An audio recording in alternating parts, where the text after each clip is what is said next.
नमस्ते, अभिवादन आपका इनोसेंट इन्वेस्टर के इस नए वीडियो में आपके लिए डिस्क्लेमर। फ्यूचर ग्रुप के ऊपर कुछ सवाल अभी बहुत ज़्यादा आ रहे हैं और मैंने जो पिछली वीडियो बनाई थी उसमें काफ़ी कुछ आप लोगों को सुनाया था, तो इस कारण भी जवाब देना बनता है कि जो असली मुद्दा था, जो असली सवाल था कि सर हमारे पास है, हमको करना क्या चाहिए।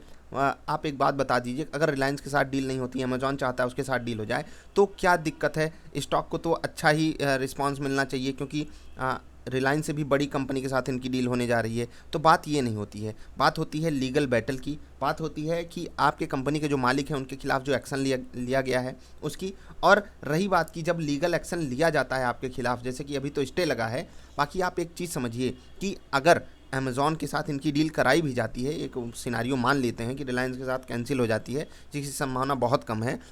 मुकदमा है भारत का, आप समझ सकते हो कि भारत में लॉ एंड ऑर्डर कितना मतलब धीरे धीरे चलता है, कछुए की रफ्तार से चलता है, आप ये चीज़ जानते हो। तो काफ़ी चीज़ें होंगी ऊपर नीचे, सुप्रीम कोर्ट तक मामला बहुत आगे तक जाएगा, आपको सब पता है।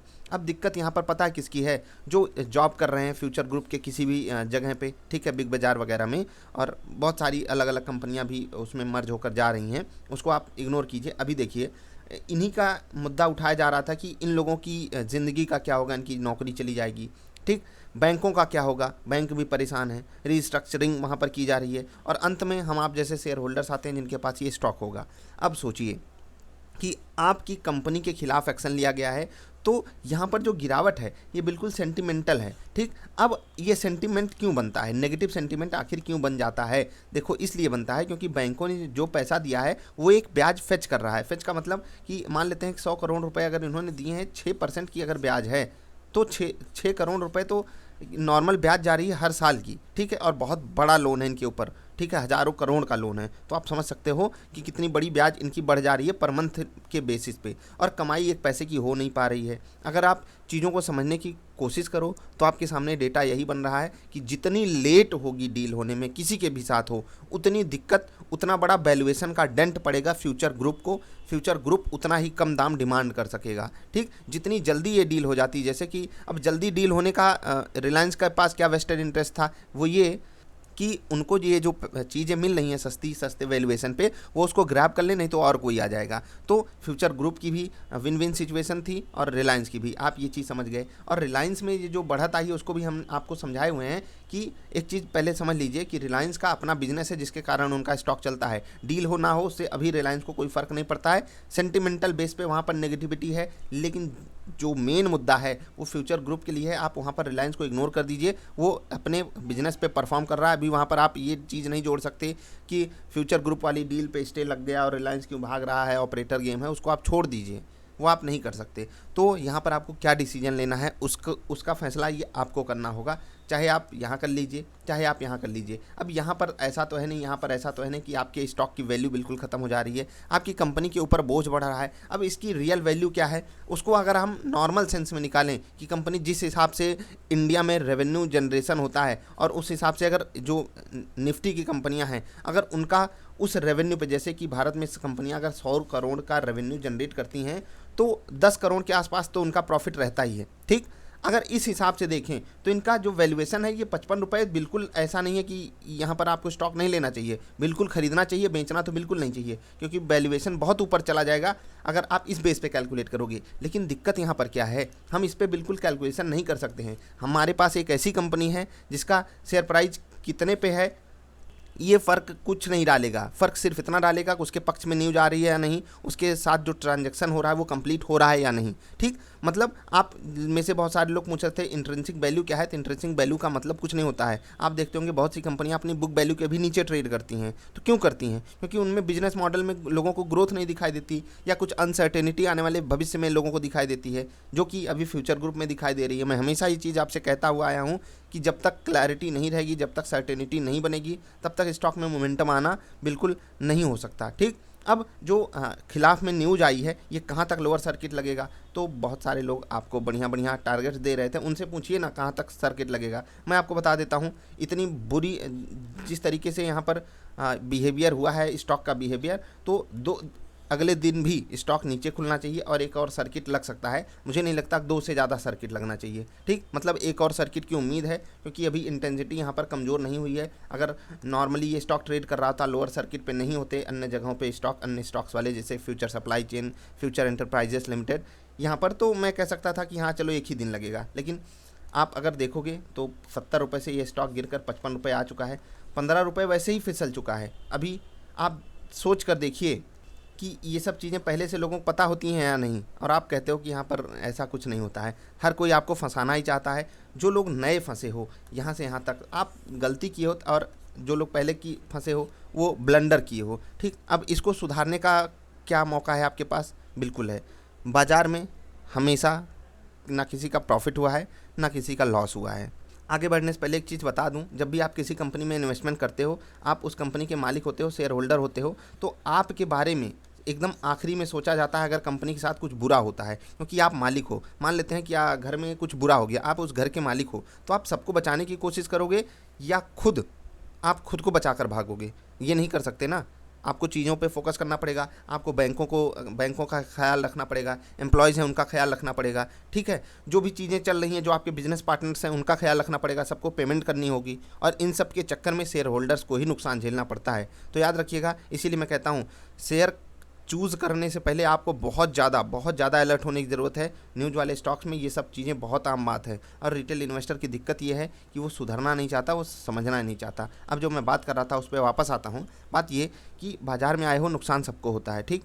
किसी का हो सकता है 100 रुपये लेकर आया है, 50 रुपये, 60 रुपये, 70 रुपये नुकसान हो गया, तो क्या 30 रुपये जो बचे हैं उसके पास, उससे 100 पे नहीं जाया जा सकता? जाया जा सकता है, लेकिन सीख करके। अगर आप फिर से यहाँ तुक्का लगाने की कोशिश करोगे, हो सकता है 30 से 60 हो जाओ और 60 से 90 भी हो जाओ, लेकिन फिर से 90-45 गिरोगे, और इस बार जब 90 से 45 गिरोगे फिर ये 15 भी हो जाएगा।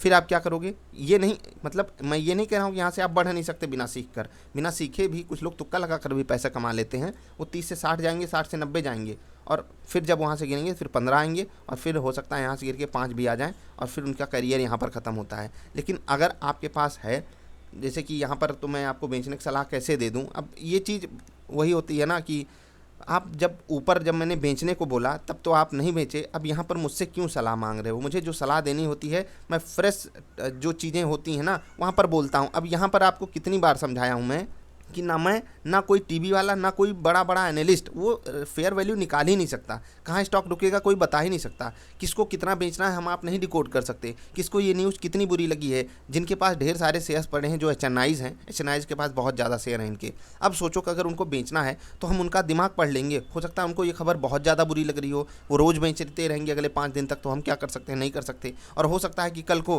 कुछ लोगों को लगे कि चलो भाई अब 55 रुपये पे आ गया है, बुरी न्यूज़ थी, हो सकता है कुछ अच्छा हो जाए, खरीद लेते हैं क्योंकि स्टॉक बढ़िया चलता है। तो यहाँ पर हम कुछ डिकोड नहीं कर सकते हैं, रियलिटी यही है। मैंने आपसे कहा कि अगर आप कहीं पर भी हो इस बाज़ार में, इस बाज़ार ने अगर आपसे 10, 20, 25, 50% छीन लिया है, तो आप उसको कई गुना अपने पास वापस ला सकते हो। लेकिन केवल सीख करके अगर आप फिर भी तुक्का भिड़ाओगे, न्यूज़ वाले में, स्टॉक्स में जाओगे, तो हो सकता है 1, 2, 3, 4 में आप कमा लो, लेकिन जिसमें गंवाओगे उसका हाल यही होगा। उसका हाल आलोक इंडस्ट्रीज़ होगा, उसका हाल फ्यूचर ग्रुप होगा, बर्गर किंग होगा, या फिर आपका आलोक इंडस्ट्रीज़ होगा। जिनको मैंने कवर किया है मैं वही आपके साथ बता रहा हूँ। इसके अलावा भी बहुत जगह तबाही जारी है, आपको नहीं दिखाई देता, किसी दिन दिखाऊंगा तबाही क्या होती है और कैसे होती है। आप तो मतलब ऐसे स्टॉक में हो जो 30, 40, 50, 60% गिरा है। ऐसे भी स्टॉक्स हैं ना जो 80, 90, 95%, 99% तक गिरे हैं। उनसे पूछिए अब आपकी दिक्कत क्या है। आप कहा नहीं मानोगे आगे से भी। ना पोर्टफोलियो साइज़ पे आपको मतलब लगेगा कि मुझे वर्क करना चाहिए, ठीक है, कि एक स्टॉक में मेरा कितना पैसा जाना चाहिए। ना डाइवर्सिफिकेशन पे आप फोकस करोगे, ना सही जगह स्टॉक खरीदने की कोशिश करोगे। बस आपको चाहिए पैसा। तो जो सामने वाला है, क्या वो यहाँ पर आपको दान देने आया है क्या, कि चलो भैया ये फ्यूचर ग्रुप में इन्वेस्टर्स आ रहे हैं, इनको हम पैसा दे देते हैं? पुरानी वीडियो देखिएगा, लोगों की मानसिकता किस तरीके से चेंज की जाती है। तो आप कंपनी के मालिक बन रहे हो, अगर आप यहाँ पर कोई ट्रांजैक्शन कर रहे हो, अगर आप होल्ड कर रहे हो स्टॉक को, तो एक चीज़ याद रखिएगा, आप स्टॉक अगर होल्ड कर रहे हो तो आपके पास एक तो पहली बात तो ये मजबूरी है होल्ड करना, और दूसरी चीज़ आप कंपनी को मालिक के नज़रिए से ही देख रहे हो। आप वहाँ पर अगर प्रॉफिट कमाने आए थे तो एक लॉस पे आपको एग्जिट करना चाहिए था। अगर आपको 20% के प्रॉफिट में निकलना था तो हो सकता था आप 20% के लॉस पे भी आपको एग्जिट कर लेना चाहिए था ना। चलो भाई, मैंने स्टॉक यहाँ पर ख़रीदा, मुझे लगता था ऊपर जाएगा, अगर नहीं गया तो मैं निकल जाता हूँ, क्योंकि मैंने तो सोचा था ऊपर जाएगा ना। मान लेते हैं कि आप 55 रुपये पे ये स्टॉक खरीदने आते हो, वो आपको लग रहा होगा अब ये 55 से 56 जाएगा तभी तो खरीदने आए हो। ऐसा तो है नहीं आपको लग रहा है 55 से 45 जाएगा, मैं फिर भी खरीद रहा हूँ। तो फिर ये चीज़ तो कोई नहीं करता बाज़ार में। तो सच्चाई समझने की कोशिश कीजिए और आगे बढ़िए। बाज़ार में बेटर अपॉर्चुनिटीज़ हमेशा अवेलेबल हैं। मैंने आपको दिवाली पोर्टफोलियो दिया, ठीक है, 26 जनवरी पोर्टफोलियो दिया, वैलेंटाइन पोर्टफोलियो दिया, अच्छे स्टॉक्स बताए, अच्छे लेवल पे बताए, ख़रीदने के तरीके भी मैंने सिखाए हुए हैं। आप उनकी परफॉर्मेंस को जाकर चेक कीजिए, तब आपको पता चलेगा हाँ भाई अच्छे स्टॉक्स भी चलते हैं। 10, 20, 30% की इज्जत करना सीखिए। डेली का अगर 1-2% कमा ले रहे हो उसकी इज्जत करना सीखिए। सर्किट में फंसोगे तो जो हुआ है यही आगे भी होता रहेगा। बस सीख लेने की ज़रूरत ये है कि जो इस बार हो गया वो आगे कभी ना हो आपके साथ। कैसे सीख पाओगे? ऑपरेटर्स को पकड़ोगे, समझने की कोशिश करोगे। आई होप आपको बातें क्लियर हो गई होंगी। आप कुछ नहीं प्रेडिक्ट कर सकते स्टॉक कहाँ तक गिरेगा। जो मेरी उम्मीद है मैंने आपको बता दिया। मैक्स टू मैक्स एक और लोअर सर्किट लगना चाहिए और उसके बाद आपको नॉर्मल एक फ्लैट ट्रेड होता दिखाई दे सकता है। अब ये इंटेंसिटी कौन किस तरीके से ले रहा है, जैसे कि मैंने समझाया, ये चीज़ डिपेंड करेगी कि स्टॉक कहाँ तक गिरता है, कहाँ से रिवर्स करता है। होप ट्रेड में मत फंसीएगा, बस इतना मैं आपसे कह रहा हूँ। फ्रेश इन्वेस्टमेंट बिल्कुल दूरी बनाकर रखिएगा। हम मिलेंगे फिर से। कोई चीज़ नहीं समझ में आई तो पूछिएगा। पुरानी वीडियो जो डाली है उसको ज़रूर देखिएगा, क्योंकि थोड़ी सी आपको डांट भी सुननी ज़रूरी है। पुरानी वीडियो में आपको समझाया हूँ। मिलेंगे फिर से। नमस्कार।